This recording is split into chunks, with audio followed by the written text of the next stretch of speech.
Sibin drinks കഴിക്കുന്ന ഒരാളാണ്. ഇറങ്ങിയ സമയത്ത് തന്നെ പ്രശ്നങ്ങൾ ഭയങ്കരമായപ്പോഴേ എനിക്ക് 2 പെഗ് വേണം എന്നുള്ള രീതിയിൽ അവിടെ അലമുറയിട്ട് വിളിക്കുന്നതും പ്രശ്നങ്ങൾ ഉണ്ടാക്കുന്ന സാഹചര്യങ്ങളൊക്കെ ഉണ്ടായതായിട്ട് ഞാൻ അറിഞ്ഞിട്ടുണ്ടായിരുന്നു. ഞാനൊരു വലിയ ബോംബ് പൊട്ടിക്കും, ഞാൻ അത് ചെയ്യും, ഞാൻ ഇത് ചെയ്യും, ഞാൻ മറ്റത് ചെയ്യും, മറിച്ച് ചെയ്യും. സിബിൻ അത്തരത്തിലൊരു പ്രശ്നമാണെങ്കിൽ അതിന് കേസ് ഫയൽ ചെയ്യണം. ഒരു ആരോപണമല്ല നടത്തേണ്ടത്, അതൊരു ചെറിയ കാര്യമല്ലോ. ഒന്ന് ആലോചിച്ച് നോക്കൂ. അഖിലിൻ്റെ അടുത്ത് മാത്രം വരുന്ന സ്ത്രീകളായിരുന്നു എനിക്ക് അറിയത്തില്ല. ഒമർ ലുലുവിനെതിരെ നിങ്ങൾ എന്തുകൊണ്ട് പ്രതികരിച്ചില്ല? സ്റ്റേഷനിൽ ഇരിക്കുന്ന ഒരു കേസാണ്. അപ്പം അങ്ങനത്തെ ഒരു കേസിനെ കൊണ്ടുവന്ന് അഖിൽ പറഞ്ഞ അപരാധമായിട്ട് കമ്പയർ ചെയ്യരുത്. ഞാൻ പ്രതികരിച്ചതിൻ്റെ പേരിൽ ചേച്ചി പ്രതികരിച്ചപ്പോൾ മനസ്സിലായി ചേച്ചിയാണ് കിടന്നു കൊടുത്തതെന്ന്. അല്ല, അഖിൽ വെറുതെ ഒരു തള്ളലിന് വേണ്ടി പറഞ്ഞൊരു സാധനമാണ്. ഏത് യുവനടിയെ രംഗത്ത് വന്നത് എനിക്കിത് ബാധിച്ചു എന്ന് പറഞ്ഞാൽ ആരാ വന്നത്? ജാസ്മിനെതിരെ ഉന്നയിച്ച ആ ഒരു വിഷയത്തിൽ ജാസ്മിനെ ട്രസ്റ്റ് ചെയ്യാൻ പറ്റില്ല എന്നുള്ളൊരു സ്റ്റേറ്റ്മെൻറ്റ് കൊടുത്തിരുന്നത്. അവിടെ പുറത്തുള്ള ആളിനെ മറന്നു. കൃത്യമായി പറയാം, അവിടെ ചതിച്ചു എന്ന് പറഞ്ഞാലും അതിനെ ഞാൻ മനസ്സിലാക്കും. ജാസ്മിൻ ഉൾപ്പെടുന്ന പേഴ്സണൽ ചാറ്റ് പബ്ലിഷ് ചെയ്ത ഒരാളാണ് പുറത്ത് നിൽക്കുന്ന ജാസ്മിൻ്റെ ഈ എക്സ് എന്ന് പറഞ്ഞിട്ടുള്ള ആൾ എന്ന് പറയുന്നത്. ഇപ്പം ഗബ്രി ജാസ്മിൻ കോംബോയിൽ എനിക്ക് ഇഷ്ടമില്ലാത്ത ആക്ടുകൾ ഉണ്ടായിട്ടുണ്ട്. പക്ഷെ ഞാൻ ഗബ്രി അടിപൊളി ഒരു പ്ലെയറാന്ന് പറയും, ജാസ്മിനും അടിപൊളി ഒരു പ്ലെയറാന്ന് പറയും. ഇവരൊക്കെ ഇവളെ വിറ്റാ തിന്നുകൊണ്ടിരിക്കുന്നത്. എല്ലാവർക്കും അന്നം കൊടുത്തവള് വിന്നറാവണമെന്നുള്ളത് എൻ്റെ ആഗ്രഹമായിട്ട് വന്നേക്കും. ദിയാസന ചെയ്യുന്ന ആക്ടിവിസം എന്താണെന്ന് അറിയാം. ഞാൻ 16 കൊല്ലമായിട്ട് പണിയെടുത്തുകൊണ്ടിരിക്കുന്ന ഒരാളാണ്. സിബിനി ട്രിവാൻഡ്രത്തെ ക്ലബ്ബുകളിലൊക്കെ DJ പ്ലേ ചെയ്യുന്ന സമയത്ത് നമ്മൾ ഈ വീക്കെൻഡ് പാർട്ടികൾക്കൊക്കെ പോകുമല്ലോ, ആ സമയത്തൊക്കെ കണ്ടൊരു സിബിന് ദിയാസനെ അറിയുള്ളൂ. ദിയ ശരിക്കും ജാസ്മിൻ്റെ PR വർക്ക് ഏറ്റെടുത്തിട്ടുണ്ടോ? കാശൊന്നും തരാതെ ഞാനൊരു പണിയും ചെയ്യുന്ന ഒരാളല്ല, എനിക്ക് അതിനുള്ള സമയവും ഇല്ല. ഇന്റർവ്യൂ ഒന്ന് ദയവായി ഇറങ്ങിപ്പോകരുത് ചേട്ടാ. കാശ് എന്ന് ഇന്റർവ്യൂവിന് വിളിച്ചിരുത്തിയാൽ ഞാൻ ഇറങ്ങിപ്പോവും. ദിയ സനയാണ് നമുക്കിപ്പോൾ ഉള്ളത്. ഹായ് ദിയ. ദിയ, എനിക്ക് ആദ്യമേ തുടങ്ങുന്നതിന് മുമ്പ് പറയാനുള്ളത്, ഇന്റർവ്യൂ ഒന്ന് ദയവായി ഇറങ്ങിപ്പോകരുത്.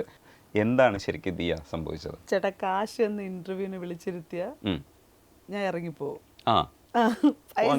ഇന്റർവ്യൂകളിലൊക്കെ ഇരുന്ന് സംസാരിക്കും. ഞാൻ ഇരുന്ന് സംസാരിക്കും. അപ്പൊ ഇതിൽ ഇരുന്ന് സംസാരിച്ചാൽ മതി. അല്ല, അത് ഒരു ചെറിയൊരു പ്രാങ്ക് പോലെ ഒരു സംഭവമായിരുന്നു. അതിന്റെ സെക്കൻഡ് പാർട്ട് ആരും കണ്ടില്ല എന്നുള്ളതാണ് വസ്തുത. തിരിച്ചു വന്നിട്ട് ഹോസ്റ്റ് ചെയ്ത പയ്യനെ ഞാൻ ഉമ്മ വെച്ച് ഞാൻ അവനെ ഷേക്ക് ഹാൻഡ് കൊടുത്ത് സ്നേഹപ്രകടനങ്ങൾ നടത്തിയിട്ട് അവിടെ ഇരുന്ന് വീണ്ടും ഇന്റർവ്യൂ കണ്ടിന്യൂ ചെയ്യുകയായിരുന്നു. ഉമ്മ വെക്കുമ്പോൾ ക്യാമറയിൽ കിട്ടിയോ എന്ന് ഉറപ്പുവരുത്താൻ വേണ്ടി രണ്ടാമതൊരു ഉമ്മയും കൂടെ കൊടുത്തു. പക്ഷേ എല്ലാവരും പറഞ്ഞായിരുന്നു, എന്നാലും ആ കൊച്ചിനെ അവൻ്റെ കൺസെൻറ്റോടെ ആയിരുന്നു കേട്ടോ. നേരത്തെ പറഞ്ഞു ചേച്ചി നന്നായിട്ട് ഉമ്മ വെച്ചോളൂ. പക്ഷേ അതിനകത്ത് ചോദിച്ചതും പറഞ്ഞതും പ്രോക്ഡ് ആയിട്ടുള്ള ഒരു സ്പേസ് ആയിട്ട് തോന്നിയിട്ടുള്ളത് ജാസ്മിനുമായി ബന്ധപ്പെട്ട വിഷയമാണ്. അപ്പോൾ ജാസ്മിൻ ഈ ബിഗ് ബോസിനകത്ത് വന്നപ്പോൾ കേട്ടിട്ടുള്ള 2 ആരോപണങ്ങളിൽ ഒന്നെന്ന് പറയുന്നത് ടോയ്ലറ്റിൽ ചെരുപ്പിടാതെ പോകുന്ന ഒരാളെന്നുള്ള രീതിയിൽ ജാസ്മിനെ ആൾക്കാരെ ഐഡൻറ്റിഫൈ ചെയ്യുന്നു. അപ്പോൾ അത് അയാളുടെ രീതിയായിരിക്കാം, പക്ഷെ അത് വിമർശിക്കപ്പെടുന്നുണ്ട്. രണ്ടാമതാണ് ഈ ചായയിൽ തുമ്മൽ വീഴുന്ന ഒരു വിഷയം വരുന്നത്. അത് അറിഞ്ഞുകൊണ്ട് അയാൾ ചെയ്ത ആക്ട് ആവുന്നിടത്താണ് വിമർശിക്കപ്പെടുന്നത്. അതേ പറ്റിയിട്ട് സംസാരിക്കുന്ന സമയത്താണ് ദിയ ഉടക്കിയതെന്നുള്ളതാണ് ഈ കമൻറ്റ് ബോക്സിൽ കൂടുതലും വന്നിരിക്കുന്നത്. ആ വീഡിയോയിലും എവിടെയൊക്കെയോ ഇങ്ങനെ തെന്നി ദിയ അയാളോട് ദേഷ്യപ്പെടുന്ന ഒരു അവസ്ഥയിലേക്ക് വരികയാണ് ഉണ്ടായത്. ആക്ച്വലി എന്താണ് പ്രൊവോക്ക് ചെയ്തത് ആ സമയത്ത്? അല്ല, ആക്ച്വലി അതൊരു കോട്ടിംഗ് ആയിരുന്നു. നമ്മളത് ഇങ്ങനെ ചെയ്യാമെന്നുള്ളൊരു പ്ലാനിങ് വെച്ച് കമ്മ്യൂണിക്കേഷൻ നടന്നതായിരുന്നു. പക്ഷേ എക്സാക്റ്റ് നമ്മളൊരു വിഷയം പറയുമ്പം സാധാരണ നമ്മളെ ഡബിൾ സ്റ്റാൻഡ് അല്ലെങ്കിൽ നമ്മൾ പറയുന്ന വിഷയത്തെ കൃത്യമായി എടുക്കാതെ ആളുകൾ റെസ്പോണ്ട് ചെയ്യുന്ന ഒരുപാട് കാര്യങ്ങൾ നമ്മൾ കണ്ടുകൊണ്ടിരിക്കുന്നുണ്ട്. അപ്പം നിലവിൽ ഈ ഹൈജീനിക് വിഷയം എന്ന് പറയുന്നത് ഒരു ബാഡായിട്ടുള്ള ഹാബിറ്റ് തന്നെയാണ്. അതൊരിക്കലും ശരിയായിട്ടുള്ളൊരു പ്രവണതയല്ല. പക്ഷെ നമ്മളൊക്കെ ദൈനംദിന ജീവിതത്തിൽ പലതരത്തിൽ ഇത്തരത്തിലുള്ള ആക്ടിവിറ്റികളിലൂടെ കടന്നു പോകുന്ന മനുഷ്യരാണ്. ഇതാണ് ഞാൻ പറയാൻ ശ്രമിച്ചത്. അപ്പം ഞാൻ ഇതിനെ ഈ ഹൈജീനിക്കിനെ ന്യായീകരിച്ചു എന്നുള്ള രീതിയിലേക്കാണ് അത് കൊണ്ടുവന്നത്. ഇപ്പം ജാസ്മിൻ്റെ അറിവില്ലായ്മയോ അല്ലെങ്കിൽ ജാസ്മിൻ എന്താ പറയുക ശ്രദ്ധിക്കാതെയൊക്കെ ചെയ്യുന്ന ആക്ടുകൾ നമ്മളും ജീവിതത്തിൽ ചെയ്യുന്നതാണ്. പക്ഷേ ഇത് ഇപ്പം രജനി ചേട്ടൻ പറഞ്ഞതുപോലെ അറിഞ്ഞുകൊണ്ട് ചെയ്യുമ്പോഴാണ് അത് വിമർശിക്കപ്പെടുന്നത്. ആ വിമർശിക്കപ്പെടുന്നിടത്ത് തന്നെയാണ് ഞാൻ സ്റ്റാൻഡ് ചെയ്ത് നിൽക്കുന്നത്. പക്ഷേ അതിനെ ആക്രമിക്കുന്ന തരത്തിലേക്കും സൈബർ ബുള്ളിങ്ങിൻ്റെ എക്സ്ട്രീം വേർഷനിലൊക്കെ പോകുന്ന ഒരു രീതിയുണ്ട്. ഇപ്പം നമ്മൾ പലപ്പോഴും ഫണ്ണി ആയിട്ടൊക്കെ പല സാധനങ്ങളും കാണാറുണ്ട്. അപ്പം അത് ഇപ്പം ഞാൻ ഈ സംസാരിക്കുമ്പോഴും അതിനെ ന്യായീകരണമെന്ന് പറയും. പലതരത്തിൽ ബോഡി ഷെയ്മിങ് ഉൾപ്പെടെ തന്നെ കോമഡി ആയിട്ട് അവതരിപ്പിക്കുന്ന മനുഷ്യരൊക്കെ ഉണ്ട്. ആളുകളിരുന്ന് ചിരിക്കും അതിനൊക്കെ. അപ്പോൾ അതിനൊക്കെയും പിന്നീട് വിമർശനങ്ങളായിട്ടൊക്കെ വരാറുണ്ട്.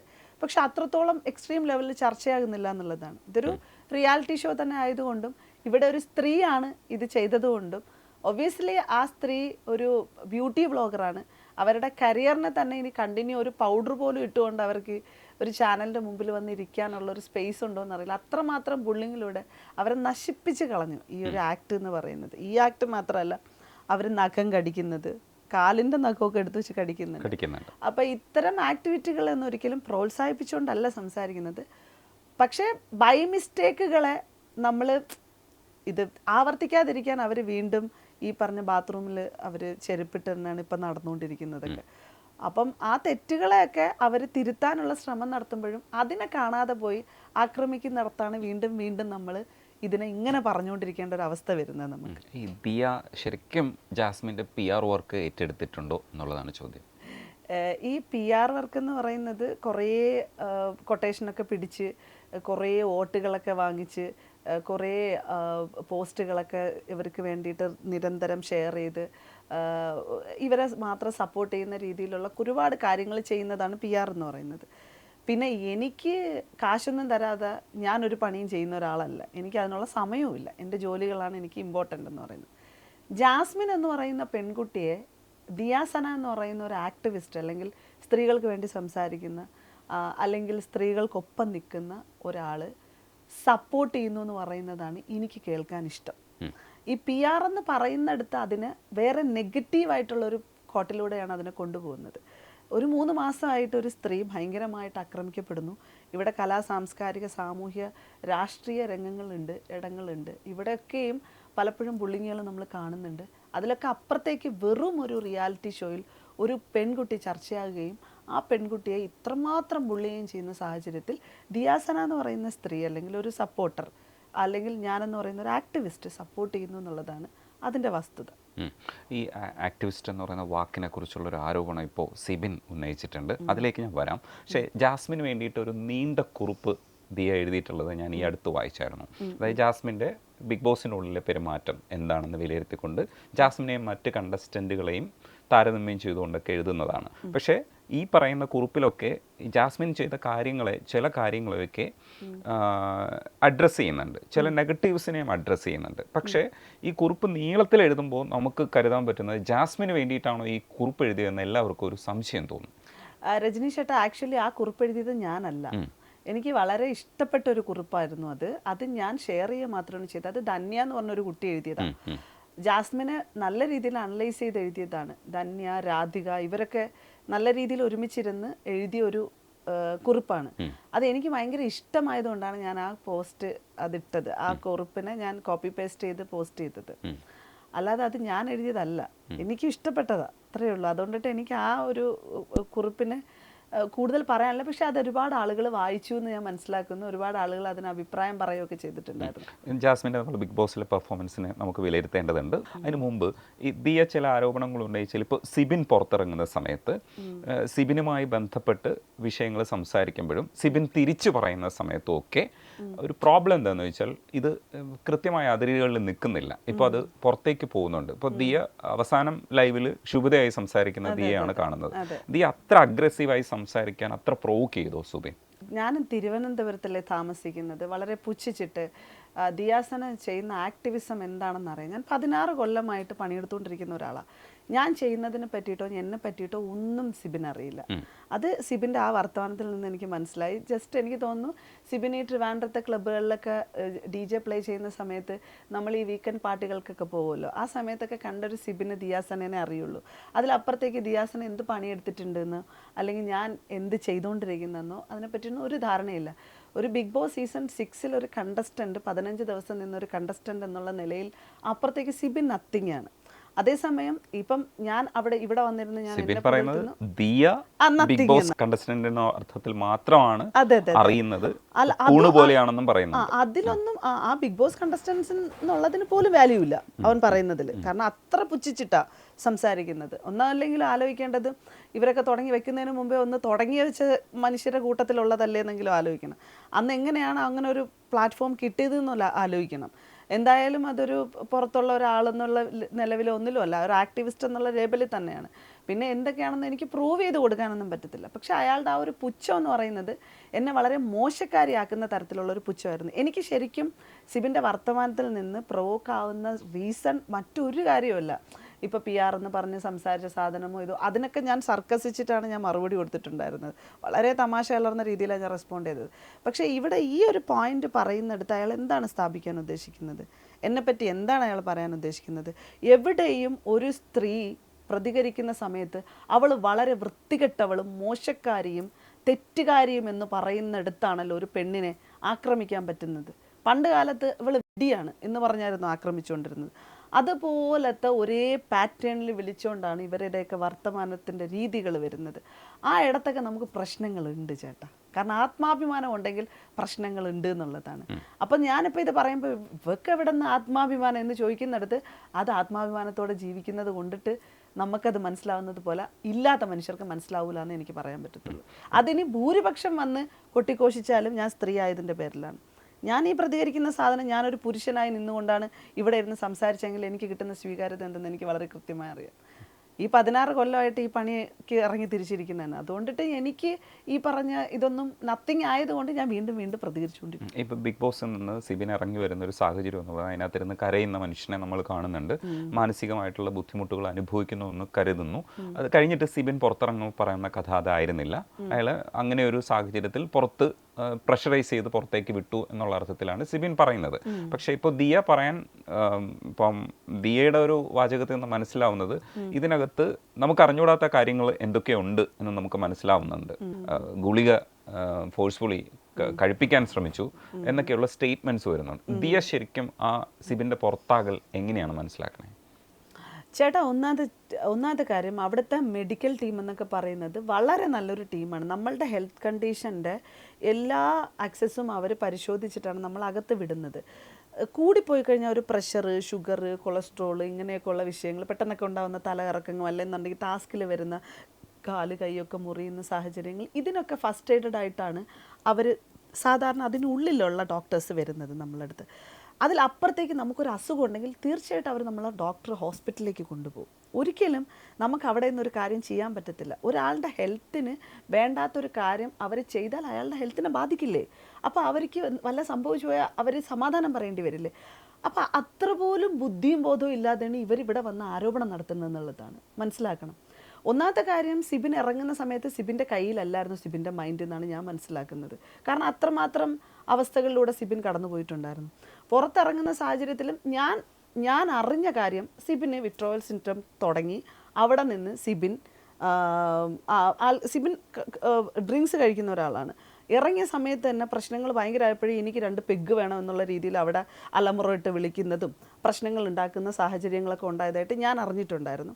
അതാര് പറഞ്ഞു എന്ത് പറഞ്ഞു എന്നൊന്നും എൻ്റെ അടുത്ത് ചോദിക്കരുത്, ഞാൻ അറിഞ്ഞ കാര്യമാണ് പറയുന്നത്. പക്ഷേ എന്നിട്ട് ഞങ്ങളത് സംസാരിക്കാതിരിക്കണമെന്ന് വെച്ച് കഴിഞ്ഞാൽ സിറ്റുവേഷനാണ്, മനുഷ്യൻ്റെതാണ്, അവസ്ഥകളൊക്കെ പലതരത്തിലുള്ളൊരിതാണ്. പക്ഷേ ഇവരിവിടെ വന്നിരുന്ന ഒരു സ്ത്രീയൊക്കെ വളരെ മോശപ്പെട്ട രീതിയിലൊക്കെ അവർ എന്താണെന്നറിയാം, ആക്ടിവിസം എന്ന് പറയുന്ന ലേബലിൽ അവരെന്തൊക്കെ ചെയ്യുന്നതെന്ന് പറയുമ്പോൾ സ്വാഭാവികമായിട്ട് നമുക്ക് ഇമോഷൻസ് ഉണ്ട്. അപ്പോൾ ഇയാളുടെ ഈ പ്രശ്നങ്ങളൊക്കെ നമുക്ക് പറയേണ്ടതായിട്ട് വരും. ഇത് കർമ്മയൊക്കെയാണ്.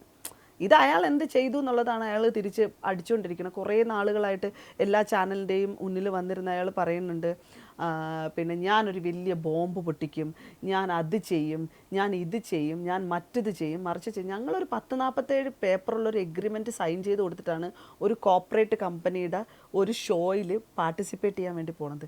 ആ കമ്പനിക്ക് എന്തും ചെയ്യാനുള്ള അതോറിറ്റി റൈറ്റും ഉണ്ട്. നമ്മൾ ജനങ്ങൾ ഓഡിറ്റ് ചെയ്യപ്പെടുന്നു എന്ന് പറയുന്നത് അവരുടെ ഷോയുടെ നിലനിൽപ്പിന് വേണ്ടി അവർ കമ്മ്യൂണിക്കേറ്റ് ചെയ്യുന്നൊരു സാധനമാണ്. അതിലപ്പുറത്തേക്ക് 47 പേജുള്ള ഈ എഗ്രിമെൻറ്റ് എല്ലാം ഓക്കെ എന്ന് പറഞ്ഞ് എഴുതി കൊടുത്ത് അകത്ത് പോകുമ്പോഴത്തേക്കും അവർ വന്നിട്ട് ആകെ പറയാൻ പറ്റുന്ന അവരുടെ ജീവന് പ്രശ്നമുണ്ടായിരുന്നു എന്നുള്ളൊരു സാധനം. ബാക്കിയൊന്നും അവർക്ക് ആരോപിക്കാൻ പറ്റില്ല, കാരണം നമ്മളെല്ലാ എഗ്രിമെൻറ്റിൽ എഴുതി കൊടുത്ത് വെച്ചിരിക്കുകയാണ്.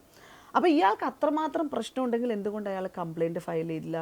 എന്തുകൊണ്ട് അയാളുടെ ഹെൽത്തിന് അയാൾ ആ സമയത്തുള്ള അയാളുടെ മെഡിക്കൽ കണ്ടീഷൻ എടുത്തിട്ട് അതിനനുസരിച്ചുള്ള നിയമ സംവിധാനത്തിൽ അയാൾ പ്രൊസീഡ് ചെയ്തിട്ടില്ല? അയാൾക്ക് വല്ലതും പറ്റിപ്പോയെങ്കിലോ, അയാൾ വല്ല ആയിപ്പോയെങ്കിലോ, അയാൾക്ക് ഏതെങ്കിലും തരത്തിൽ അയാളുടെ ജീവന് വല്ല പ്രശ്നം ഉണ്ടായിപ്പോയെങ്കിൽ എന്ത് ചെയ്യുമായിരുന്നു? അപ്പോൾ ഇത്രയും വലിയൊരു ആരോപണമാണെങ്കിൽ എന്തുകൊണ്ട് അയാൾ കേസ് ഫയൽ ചെയ്തില്ല എന്നുള്ളതാണ്. മനസ്സിലായില്ലേ? അപ്പോൾ ഇയാളിപ്പോൾ പറയുന്ന സാധനം, അതിനകത്തുള്ള ആളുകൾ സംസാരിക്കുമ്പോൾ നിങ്ങൾ ഇൻ്റർവ്യൂ കൊടുക്കല്ലേ, ഇവിടെ നടന്ന പ്രശ്നങ്ങൾ പറയരുത്, ചാനലിനെയും എൻ്റെ മോളിനെയും ബാധിക്കുന്ന തരത്തിലൊന്നും പുറത്ത് ബുദ്ധിമുട്ടുണ്ടാക്കരുതെന്ന് ഒബ്വിയസ്ലി അത് എഗ്രിമെൻറ്റിലുള്ള സാധനമാണ്. കാരണം നമ്മളുടെ ക്രെഡിബിലിറ്റി എന്ന് പറയുന്നത് നമ്മളുടെ ചാനലിനൊന്നും ബാധിക്കരുത് എന്നുള്ളത് അവരവർ നോക്കുന്ന ഒരു സാധനമാണ്. അത് നമ്മളെ എഗ്രിമെൻറ്റിൽ ഒബ്വിയസ്ലി ഉള്ളൊരു സാധനമാണ്. അപ്പോൾ ഈ സാധനങ്ങളൊക്കെ വെച്ചിട്ടാണ് വലിയ ബോംബ് പൊട്ടിക്കാൻ വേണ്ടിയിരിക്കുന്നത്. അത് മാത്രമല്ല, ഈ പറഞ്ഞ എനിക്ക് തോന്നുന്നു ആ റിലാക്സ് ആവാനുള്ള മെഡിസിൻ കൊടുത്തത് അത് ബൈപ്പോളാറിൻ്റെ മെഡിസിനാണ് എടുത്ത് കൊടുത്തത് എന്നുള്ള രീതിയിലാണ് ബിഗ് ബോസ് ഹൗസിലെ മറ്റ് കണ്ടസ്റ്റൻസുകളെടുത്തും ഇറങ്ങിയ കണ്ടസ്റ്റൻസുകളെടുത്തും മറ്റാളുകളെടുത്തും സിബിൻ പറഞ്ഞുകൊണ്ടിരിക്കുന്നത്. സിബിൻ അത്തരത്തിലൊരു പ്രശ്നമാണെങ്കിൽ അതിന് കേസ് ഫയൽ ചെയ്യണം. ഒരു ആരോപണമല്ല നടത്തേണ്ടത്, അതൊരു ചെറിയ കാര്യമല്ലോ, ഒന്ന് ആലോചിച്ച് നോക്കൂ. അപ്പോൾ ഇത്തരത്തിൽ അയാൾ ചെന്ന് വന്നിരുന്ന് എനിക്ക് ഇങ്ങനെ എന്ന് പറഞ്ഞുകൊണ്ടിരിക്കുമ്പോൾ ഇയാൾ പറയുന്നതിന് എങ്ങനെയാണ് വിശ്വസിക്കുക? കോൺട്രവേഴ്സിക്ക് വേണ്ടി മാത്രമേ അയാൾ സംസാരിക്കണമെന്നല്ലേ ഇത് നമ്മൾ കരുതുന്നത്. പക്ഷേ അതിന് മുമ്പ് ഇപ്പം ഒരു വിഷയം നിൽക്കുന്ന സമയത്ത് അഖിൽമാരർ ഒരു വിഷയം ഉന്നയിക്കുന്ന സമയത്താണ് സിബിൻ്റെ പുറത്താക്കൽ വരുന്നതും അഖിൽ ആ വിഷയത്തിൽ ഇടപെടുന്നതും നമ്മൾ അറ്റൻഷനിലേക്ക് കാര്യങ്ങൾ വരുന്നതും പിന്നെ സിബിൻ്റെ ബൈറ്റ്സ് പുറത്തു വരുന്നതും. ഈ അഖിൽ ഇടപെട്ട വിഷയത്തിലും ദിയാസനയും അഖിലും തമ്മിൽ ആദ്യം ഒരു സംസാരം ഉണ്ടായി. കാരണം ആ പെൺകുട്ടികളെ സംബന്ധിച്ചുള്ള കാര്യത്തിൽ അങ്ങനെ പറയാൻ പാടില്ല എന്നുള്ള രീതിയിൽ ദിയ നേരിട്ട് വിളിക്കുന്നു. അതിനുശേഷം പക്ഷേ ബന്ധം വഷളായി പോയും ഇപ്പം ഒമർ ലുലുവിൻ്റെ കേസിൽ വന്ന് നിൽക്കുമ്പോൾ ഒമർ ലുലുവിനെതിരെ നിങ്ങൾ എന്തുകൊണ്ട് പ്രതികരിച്ചില്ല, ഈ പെൺകുട്ടികൾക്ക് വേണ്ടിയിട്ട് കരുത്തരായി പ്രതികരിക്കുന്ന സ്ത്രീകൾ എന്തുകൊണ്ട് പ്രതികരിച്ചില്ല എന്നാണ് ചോദിക്കുന്ന ചോദ്യം. ആ ചോദ്യവും സോഷ്യൽ മീഡിയ ഏറ്റെടുത്തിട്ടുണ്ട്. ദിയയുടെ ഉത്തരം എന്താ? ഇതിനകത്ത് അഖിൽ വന്ന് ചോദിച്ച ചോദ്യത്തിനകത്ത് അഖിൽ നടത്തിയ സ്റ്റേറ്റ്മെൻറ്റിന് അഖിൽ കൃത്യമായിട്ടൊരു മറുപടി തന്നിട്ടില്ല. ഓരോ ഇൻ്റർവ്യൂകളിലും പോയിട്ട് അഖിൽ സ്ത്രീകളെ കോട്ട് ചെയ്ത് പറഞ്ഞൊരു പരാമർശമാണ് ബിഗ് ബോസ് ഹൗസിലെ സ്ത്രീകൾ ബിഗ് ബോസിൽ അവർക്ക് ചാൻസ് കിട്ടിയത് മോശപ്പെട്ട രീതിയിലൂടെയാണെന്നുള്ളൊരു സ്റ്റേറ്റ്മെൻറ്റ്. ആ സ്റ്റേറ്റ്മെൻറ്റിന് ഞങ്ങൾ ചോദ്യം ചെയ്യുമ്പോൾ അഖിൽ ആദ്യം പറയുന്ന, അതായത് സ്റ്റേറ്റ്മെൻറ്റ് എന്ന് പറയുന്നത് അഖിൽ നടത്തിയ ഒരു വെറും സ്റ്റേറ്റ്മെൻറ്റ്, ഒരു അപരാധ സ്റ്റേറ്റ്മെൻറ്റാണ്. അല്ലാതെ അതിനൊരു തെളിവോ അല്ലെങ്കിൽ അതിനെതിരെ ഒരു കേസോ ഇതൊന്നും രജിസ്റ്റർ ആവാതെ അഖിൽ സ്വന്തമായിട്ട് അഖിലിന് തോന്നുന്ന പോലെ അല്ലെങ്കിൽ അഖിലിന് ആരോ പറഞ്ഞു എന്ന് പറയുന്നത് പോലെ അഖിൽ പറയുമ്പോൾ അത് ബാധിക്കപ്പെടുന്ന മനുഷ്യർ. ഉത്തമ ബോധ്യം അഖിലിന് വന്നാൽ മതി, അയാൾക്കത് പറയാം. എങ്ങനെ ഉത്തമ ബോധ്യം മതി, അഖിൽ വന്നാൽ മതി, അത് അയാൾക്ക് പറയാമെന്നാണ് പറയുന്നത്. അഖിലിന് ആ ഉത്തമ ബോധ്യം വരുമ്പോൾ ബാധിക്കപ്പെടുന്നവരുണ്ട് എന്ന് അഖിലിനെ അറിയിക്കുകയാണ് ഞങ്ങൾ. അഖിൽ, നിങ്ങൾ ഈ ഉത്തമ ബോധ്യത്തോടെ അയാൾ ഒരു കാര്യം പറയാണല്ലോ, അപ്പം അഖിൽ എനിക്കിത് ബാധിച്ചു, അല്ലെങ്കിൽ സീസൺ 1 ഇന്ന കണ്ടസ്റ്റൻസുകൾക്ക് ബാധിച്ചു, 2 ബാധിച്ചു, 3 ബാധിച്ചു എന്ന് പറയുമ്പോൾ അതിന് കൃത്യമായിട്ട് അഖിൽ മറുപടി കൊടുക്കാൻ ബാധ്യസ്ഥനാവണം, അല്ലേ? അഖില് ബോധത്തോടെ പറയുമ്പോഴത്തേക്കും അഖിലിനെ ഞങ്ങൾക്ക് ബാധിച്ചു എന്ന് പറയുമ്പം അഖിൽ റെസ്പോൺസിബിൾ ആയേ പറ്റത്തുള്ളൂ. അപ്പം അഖിൽ റെസ്പോൺസിബിൾ ആയത് ചില സ്ത്രീകളെന്നാക്കിയത് കൂടുതൽ പ്രശ്നത്തിലേക്കായി. ഈ ചില സ്ത്രീകൾ നീ വരുമെന്ന് പറഞ്ഞാണ് പലർക്കും ഇൻബോക്സിൽ മെസ്സേജ് വന്നതും. എനിക്ക് ആദ്യം പ്രശ്നമൊന്നും ഉണ്ടായിട്ടില്ല കേട്ടോ. ഞാൻ പ്രതികരിച്ചതിൻ്റെ പേരിൽ ചേച്ചി പ്രതികരിച്ചപ്പോൾ മനസ്സിലായി ചേച്ചിയാണ് കിടന്നു കൊടുത്തതെന്ന്. ഈ രീതിയിൽ പല തരത്തിലാണ് വന്നിട്ട് ഇൻബോക്സിലൊക്കെ. എൻ്റെ ഇപ്പോഴും എൻ്റെ മെസ്സേജുകൾ കിടപ്പുണ്ട്. എനിക്ക് വന്നിട്ടുള്ള മെസ്സേജുകൾ മൊത്തം അതാണ്. അപ്പം അഖിലിൻ്റെ സ്റ്റേറ്റ്മെൻറ്റ് എനിക്ക് ബാധിച്ചു. വേറൊരു സ്ഥലത്ത് ഇൻ്റർവ്യൂവിന് ചെന്ന് കൊടുത്തപ്പം അവസാനം അഖിൽ പറയുകയാണ് സീസൺ 5 അല്ലാന്ന്. എങ്ങനെ ഇരിക്കുന്നു? അങ്ങനെ ഓരോ ഇടത്തും ഈ സ്റ്റേറ്റ്മെൻറ്റിനെ അഖിൽ വളച്ചൊടിച്ച് ഇതാക്കാൻ ശ്രമിക്കുന്നിടത്ത് നമുക്ക് പ്രശ്നം വന്നുകൊണ്ടിരിക്കുക. ഇതുവരെയ്ക്കും അതിനകത്ത് നിന്ന് നമുക്കൊരു മുക്തി കിട്ടിയിട്ടില്ല. ആ ഇടത്ത് ചോദ്യങ്ങൾ ചോദിക്കുമ്പം ഒമർ ലുലുവിനെതിരെ കേസ് കൊടുത്ത ഒരു സ്ത്രീ ഉണ്ട്.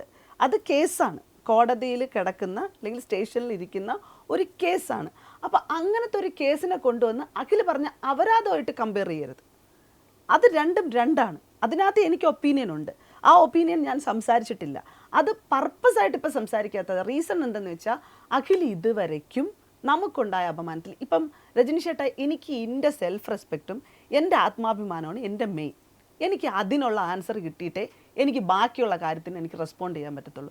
ഇത് രണ്ടും കൂടെ കൂട്ടിക്കുഴച്ചിട്ട് ഈ പറഞ്ഞ സോഷ്യൽ മീഡിയ മുഴുവൻ യുവനടി എന്ന് പറഞ്ഞപ്പം യുവനടിമാരെല്ലാവരും രംഗത്ത് വന്നിരിക്കുകയാണ്. യുവനടിമാർക്ക് മൊത്തം ഏത് യുവനടി രംഗത്ത് വന്നത്? അല്ല, അഖിൽ വെറുതെ ഒരു തള്ളലിന് വേണ്ടി പറഞ്ഞൊരു സാധനമാണ്. ഏത് യുവനടിയാണ് രംഗത്ത് വന്നത്? എനിക്കിത് ബാധിച്ചു എന്ന് പറഞ്ഞാൽ ആരാ വന്നത്? ചോദ്യങ്ങൾ ചോദിക്കുന്ന സ്ത്രീകളായിട്ടുള്ള ഈ പറഞ്ഞ സിനിമയായി ബന്ധപ്പെട്ടിട്ടുള്ള 2 സ്ത്രീകൾ അവർ വെളിയിൽ വന്ന് പറയുകയും ചെയ്തു. എന്തിനാണ് ഒമർ അവരുടേതായിട്ടുള്ള വേർഷനും അവരുടേതായിട്ടുള്ള സ്റ്റേറ്റ്മെൻറ്റ് പറഞ്ഞു. അതിലപ്പുറത്തേക്ക് സ്ത്രീകൾ യുവനടിമാരായിട്ടുള്ള എല്ലാവരും അതൊരുമാതിരി ആളുകളെ കളിയാക്കിക്കൊണ്ടാണ് ആ സാധനം പറഞ്ഞേക്കുന്നത്. മനസ്സിലാവുന്നുണ്ടോ? അതായത് ഇയാൾ അവിടെ സ്ഥാപിക്കുകയാണ് യുവനടിമാരായിട്ടുള്ള എല്ലാവരും എന്ന് പറയുമ്പോൾ ബിഗ് ബോസ് ഹൗസിലെ സ്ത്രീകളെ മുഴുവൻ പറഞ്ഞു എന്ന് അയാൾ സ്ഥാപിക്കുകയാണ്. അവിടെ നിന്ന് അതിനെ മാനിപ്പുലേറ്റ് ചെയ്ത് അഖിലിൻ്റെ ഒരു കോട്ടിംഗ് സ്റ്റേറ്റ്മെൻറ്റ് അത് നമുക്കെതിരെ അടിക്കാനുള്ള ഒരു ആയുധമായിട്ടാണ് സൈബർ ഇടത്ത് നമ്മൾ ആക്രമിക്കപ്പെട്ടുകൊണ്ടിരിക്കുന്നത് എന്നുള്ളതാണ്. ഇപ്പോൾ അഖിലിൻ്റെ അടുത്ത് എന്തെങ്കിലും തരത്തിലുള്ള തെളിവുകളുണ്ടോ ഇല്ലേ ഇതൊന്നുള്ളൊരു പ്രശ്നമല്ല. കാരണം നമ്മളിത് പ്രശ്നമാക്കേണ്ടതില്ല. പക്ഷെ ബിഗ് ബോസിനുള്ളിൽ ഇങ്ങനെ ഒരു സാധനം നടക്കുന്നുണ്ടെന്ന് അഖിലിന് പറയണമെന്ന് തോന്നി, മറ്റുള്ളവരെ അവെയർ ചെയ്യിപ്പിക്കാൻ വേണ്ടിയിട്ട് അങ്ങനെ കരുതി കൂടെ ചെയ്യാം.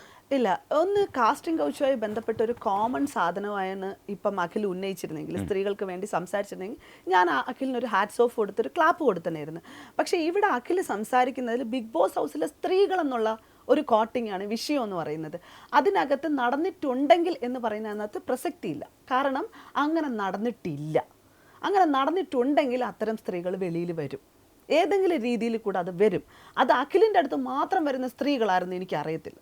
കാരണം ഇത്രയും സീസണുകൾ ഇവിടെ നടന്ന് ഇപ്പം എൻ്റെ അടുത്തും ഇതേപോലെ തന്നെ കഴിഞ്ഞ പ്രാവശ്യം ഞാനൊരു പോസ്റ്റ് ഇട്ട കാര്യത്തെപ്പറ്റി എൻ്റെ അടുത്ത് ചോദിച്ചു. അപ്പം എനിക്കെതിരെ ഒരു മോശമായിട്ടുള്ള പരാമർശം നടത്തിയ ഒരാൾക്കെതിരെ ഞാൻ പോസ്റ്റ് ഇട്ടതാണ്. അതിനകത്ത് എൻ്റെ അടുത്ത് ഒരാൾ വന്ന് പറഞ്ഞിട്ടുണ്ടായിരുന്നു ഇങ്ങനെ എനിക്കൊരു ബുദ്ധിമുട്ടുണ്ടായിരുന്നു. അവസാനം ഞാൻ പോസ്റ്റ് ഇട്ടപ്പോൾ ആൾ വന്നിട്ട് എൻ്റെ അടുത്ത് പറയുകയാണ്, അയ്യോ ചേച്ചി ഞാൻ അങ്ങനെയല്ല പറഞ്ഞത്, അത് എനിക്ക് ദേഷ്യം കൊണ്ട് പറഞ്ഞതാ, അത് ഇങ്ങനെയാണ് അങ്ങനെയാണ്. ഒരു കൃത്യമായ ഒരു സാധനം ഇല്ലാതെ എനിക്ക് അവസാനം ആ പോസ്റ്റിനെ പിൻവലിക്കേണ്ടി വന്നു. ഒന്ന് ആലോചിച്ച് നോക്കണം, എൻ്റെ ഭാഗത്തെ മിസ്റ്റേക്കാണ്, എനിക്കത് പിൻവലിക്കേണ്ടി വന്നു. അപ്പോൾ അങ്ങനെ ഒരു സംഭവം നിലനിൽക്കെ ഈ സാധനത്തിനകത്ത് ഇങ്ങനൊരു സംഭവം ഉണ്ടെന്ന് പറയുമ്പോൾ അത് ഞങ്ങൾക്കൊക്കെ ബാധിക്കുന്നു ചേട്ടാ. ഇവിടെ മറ്റുള്ളവർക്ക് ബാധിക്കുന്നിടത്തല്ലേ വിഷയമുള്ളത്, അതാണ് പ്രശ്നം. അതുകൊണ്ടിട്ട് അഖില അങ്ങനെ ഒരു സാധനം ഇപ്പം കാസ്റ്റിംഗ് കൗച്ചുമായി ബന്ധപ്പെട്ടോ ഇവിടെ നടക്കുന്ന കുറേ സംഭവങ്ങളുണ്ട്. ഇപ്പം ബെനിഫിറ്റ് ഉള്ള കാര്യങ്ങൾക്ക് മാത്രമേ ആക്സസ് ഉള്ളൂ എന്ന് പറയുന്നത് പോലെ അങ്ങനത്തെ ഒരു സംഭവമാണ് എങ്കിൽ അതിനെ കോട്ട് ചെയ്യുന്നതിന് പകരം ഇങ്ങനെ പറയുമ്പോൾ അതിനകത്ത് വന്ന സ്ത്രീകൾക്കൊക്കെ ആത്മാഭിമാനത്തിന് പ്രശ്നം ഉണ്ടാവും.